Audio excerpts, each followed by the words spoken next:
पूछूं? माइंड तो नहीं करोगे? अरे पापा, माइंड होगा तो माइंड करूंगा ना। आप बिस्मिल्लाह करें, बात पूछें। देख के तो किसका मैसेज आया? तो व्यूअर्स, हुआ यही कि शामिर ने छुड़वा लिया शिब्रा को जेल से इज्जत के साथ और बड़ी प्लानिंग के साथ। सबसे पहले उसने सिचुएशन मैनिपुलेट करी अपने फादर के सामने ताकि उसके फादर मजबूर हो जाए पार्टी की खातिर शिब्रा को छुड़वाने के लिए। दूसरा प्लान शामिर का ये था कि शिब्रा की गवाई हुई इज्जत उसको वापसी मिल जाए सोशल मीडिया पे भी। इसके लिए उसने अपने फादर को मजबूर किया कि वो शिब्रा को बुलवाएं और मीडिया के सामने इंटरव्यू करें और ये बताएं कि ये सब चीजें मिसअंडरस्टैंडिंग थी। दाऊद अली की पार्टी को समझने में मिसअंडरस्टैंडिंग हुई। जो भी रिएक्शन शिब्रा ने दिया वो जायज था, ठीक था। इस तरीके से शिब्रा की जो रेपुटेशन हर्ट हो रही थी सोशल मीडिया पे वो भी बिल्कुल रिकवर हो गई। इस सब सिचुएशन से शिब्रा तो शॉक्ड है, लेकिन उससे ज्यादा शिब्रा के वालिद साहब जो कि सुलेमान है वो ज्यादा शॉक्ड थे।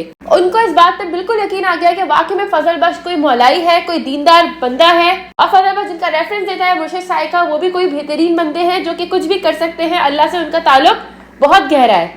अब शामिर शिब्रा के घर की हर मुसीबत हर मुश्किल को हल करता जा रहा है और ये लोग अब शामिर पे होते जा रहे हैं डिपेंडेंट। इस एपिसोड में इस सब सिचुएशन में सबसे ज्यादा फायदा हुआ खुद शामिर का, क्योंकि शिब्रा की वालदा अब शिब्रा की शादी का सोच रही है।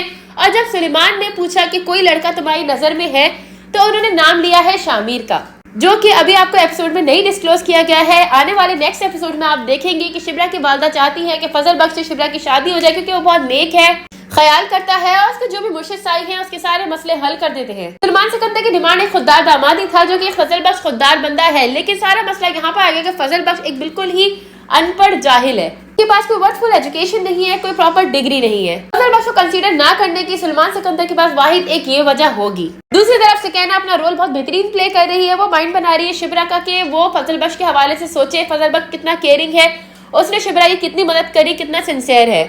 शिब्रा एक तरफ फजल बख्श की तरफ अट्रैक्ट हो चुकी है, उसके बारे में सोच रही है, लेकिन वो इस वक्त जज नहीं कर पा रही है कि ये फीलिंग्स उसकी किस तरह की है, क्या ये दोस्ती है या उससे बढ़ के है। शामिर की वादा जो कि इल्यूजन है उसका, वो चाहती है कि शामिर जाके सच बता दे। शामिर भी अब हिम्मत करके सच बताने वाला है, लेकिन देखते हैं कि आगे होना क्या है।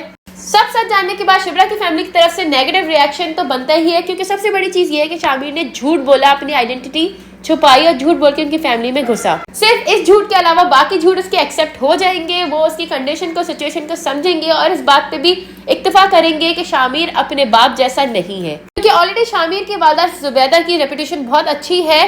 सुलेमान जुबैदा की पार्टी में होते हुए जुबैदा की बहुत रिस्पेक्ट करता था, क्योंकि वो एक जादीदा औरत थी और उसके अलावा बहुत खुददार थी। और जुबैदा के मरने के बाद सुलेमान ने दाऊद अली की वजह से ये पार्टी छोड़ दी थी, क्योंकि दाऊद अली एक बहुत ही करप्ट बंदा था। वैसे भी सुलेमान के लिए बहुत मुश्किल सिचुएशन थी कि दाऊद अली के सामने जाके रिक्वेस्ट करना कि उसकी बेटी को छुड़वा दे, और जब फजल बख्श ने ये करने से उनको रोक दिया और उसकी बेटी भी छूट गई, तो अब तो सुलेमान फजल बख्श के पांव धो धो के पीने वाली सिचुएशन में आ चुका है। फजल बख्श ने जो झूठ बोला है शिब्रा से कि वो किसी को पसंद करता है, वो लड़की उसको रिस्पॉन्स नहीं दे रही, तो नेक्स्ट एपिसोड में आप देखेंगे कि शिब्रा फजल बख्श की मदद करना चाहेगी कि वो लड़की फजल बख्श को रिस्पांस दे, उसे शादी कर ले, उसके लिए मान जाए। लेकिन इसी सिचुएशन के अंदर ऐसा ऐसा शिब्रा को रियलाइज होने लगेगा कि उसको अब जेलेसी हो रही है कि फजल बख्श किसी और को पसंद क्यों करता है, और यहाँ से रियलाइजेशन का टाइम स्टार्ट होगा और शिब्रा का माइंड हो जाएगा फजल बख्श की तरफ डाइवर्ट। तो फिर मिलते हैं नेक्स्ट एपिसोड में। Till then do subscribe my channel रिविटेनमेंट।